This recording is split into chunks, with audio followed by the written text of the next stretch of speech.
Hello guys, welcome to ECPC Spicy. இன்னைக்கு நாம ஒரு typical Tamil Nadu style chicken recipe Pallipalayam chicken எப்படி பண்றதுன்னு பார்க்கலாம்.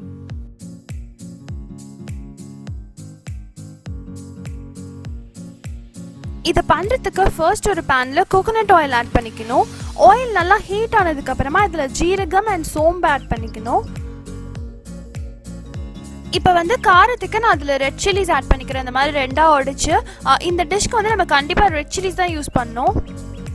அண்ட் தென் ஆனியன்ஸ் ஆட் பண்ணிக்கிறோம். சின்ன வெங்காயம் இந்த மாதிரி சின்ன சின்னதாக கட் பண்ணி ஆட் பண்ணிக்கணும். ஓரளவு ப்ரௌன் ஆகுற வரைக்கும் நம்ம இதை சாட்டே பண்ணிக்கணும். இப்போ வந்து ஆனியன்ஸ் லைட்டாக ப்ரௌன் ஆகிடுச்சு. ஜிஞ்சர் கார்லிக் பேஸ்ட் ஆட் பண்ணிக்கிறேன். Ginger garlic paste ஓட raw smell போனதுக்கு அப்புறமா அதுல turmeric powder and coriander powder add பண்ணிக்கிறேன். இந்த டிஷ்ஷை பொறுத்த வரைக்கும் நம்ம ஸ்பைஸ் பவுடர்ஸ் எல்லாமே ரொம்ப கம்மி குவான்டிட்டியில் ஆட் பண்ணணும். அப்பதான் வந்து இந்த டிஷ் ஆத்தென்டிக்காக நல்லா இருக்கும். இதில் நான் கொஞ்சம் சில்லி பவுடர் ஆட் பண்ணுறேன். பட் இது வந்து ஆப்ஷனல் தான். இதில் சில்லி பவுடர் ஆட் பண்ணலனாலும் நல்லதாக இருக்கும். கொஞ்சம் எக்ஸ்ட்ரா ஸ்பைஸியாக இருக்கணும்னு நினைக்கிறவங்க பண்ணிக்கலாம். இப்போ தேவையான அளவு salt and sliced coconuts add பண்ணிக்கிறேன். இந்த டிஷ்ஷோட டேஸ்ட்டே வந்து இந்த கோகோனட் ஸ்லைசஸில் தான் இருக்குது. இப்போ வந்து நான் இதில் சிக்கன் ஆட் பண்ணிக்கிறேன். இப்போ சிக்கன் வந்து ஆல்ரெடி கொஞ்சம் தண்ணி விடும். ஸோ இதில் ரொம்ப கொஞ்சமாக தண்ணி சேர்த்து இதை க்ளோஸ் பண்ணி குக் பண்ணணும். நமக்கு வந்து ஃபைனல் ப்ராடக்ட் நல்லா ட்ரையாக இருக்கணும். ஸோ நிறைய தண்ணி ஊற்றிட்டோன்னா நம்மளோட டிஷ்ஷே ஸ்பாயில் ஆகிடும். ஸோ பார்த்து கொஞ்சமாக தண்ணி விட்டுக்கோங்க.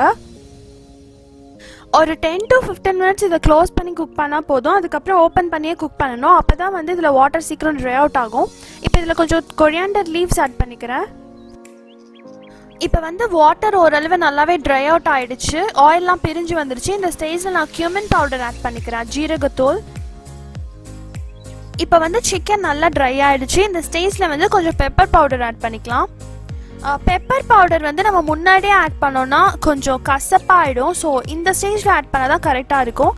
இதுக்கப்புறம் லைட்டாக சிக்கன் ரோஸ்ட் ஆனதுக்கப்புறம் நம்ம கேஸ் ஆஃப் பண்ணிடலாம்.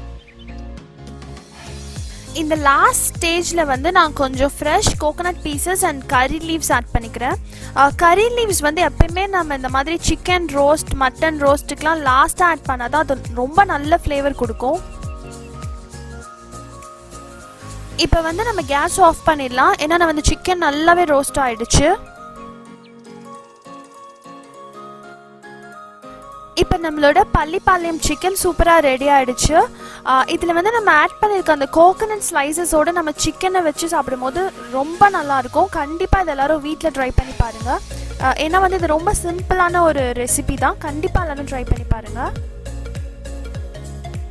Hope you all will try this out at your home, and if you do, please do share it with your friends and family. And for more interesting recipes, subscribe to ECPC Spicy. Tata!